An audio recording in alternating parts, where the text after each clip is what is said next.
Nous allons pour Sans Frontières retrouver Dominique Derda à Moscou.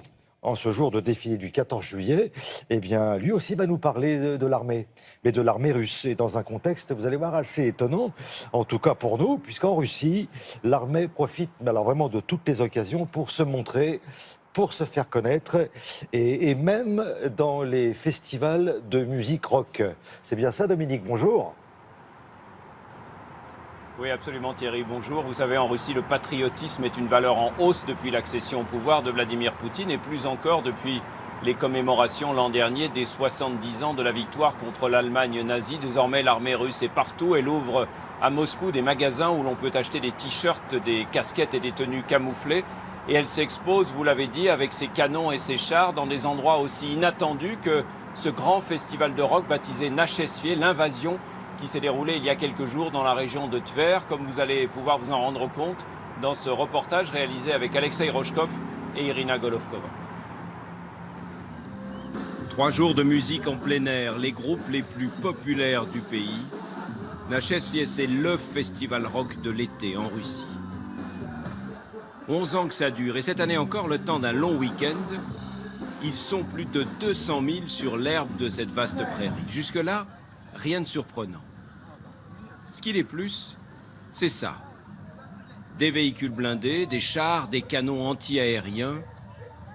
L'armée russe qui profite de l'occasion pour rouler des mécaniques. Tenter de séduire ce public qu'on imaginait plutôt rebelle et qui s'avère tout aussi patriote que les amateurs de marches militaires. C'est notre pays, notre Russie et notre rock à nous. Le patriotisme, c'est pas de vouloir tuer tout le monde. C'est d'apprendre à ses enfants ce que c'est que d'aimer son pays. Pas pour dire qu'on est les plus forts, mais pour être fier de son pays, de ce qu'on est.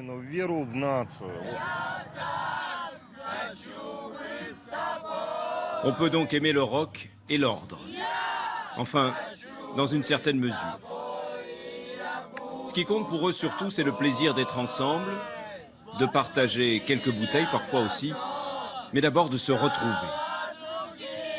En Russie, les rassemblements publics sont de plus en plus contrôlés, souvent même interdits. Si ce festival, une fois encore, a eu l'occasion de se tenir à 120 km de Moscou, c'est d'abord parce que le Kremlin avait l'assurance qu'il ne serait en rien un lieu de contestation. La politique, je pense que la politique, c'est ce qui nous oppresse. Et ici, les gens se sentent libres, libres de tout. C'est la politique qui oppresse les gens ? Oui, et ici, il n'y a rien de tout ça. Plutôt que de crier dans la rue son mécontentement, la jeunesse russe, celle qui ne partage pas les idées du pouvoir, a donc choisi de le garder pour elle, du moins pour le moment, de profiter de ce qui lui est donné et des premiers beaux jours de l'été. Alors Dominique, d'après ce que je viens de voir, là, c'est difficile de s'exprimer, on ne peut pas tout dire, visiblement. Alors les espaces de liberté, de libre expression, sont vraiment aussi limités que ça en Russie ?